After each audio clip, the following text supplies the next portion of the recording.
Ингушский государственный музей краеведения поменяет локацию и до конца следующего года переедет в новое здание. Этот вопрос сегодня глава Ингушетии обсудил с министром культуры России Владимиром Мединским. Это будет трехэтажное здание с выставочными и конференц-залами, а также отдельными хранилищами для раритетных экспонатов. Фасадная часть будет оформлена в национальном стиле.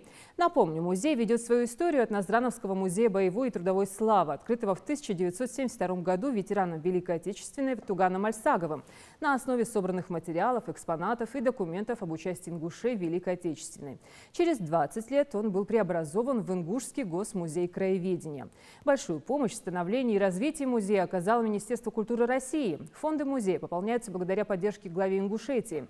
В учреждении действует несколько экспозиций по истории края с древнейших времен по настоящее время.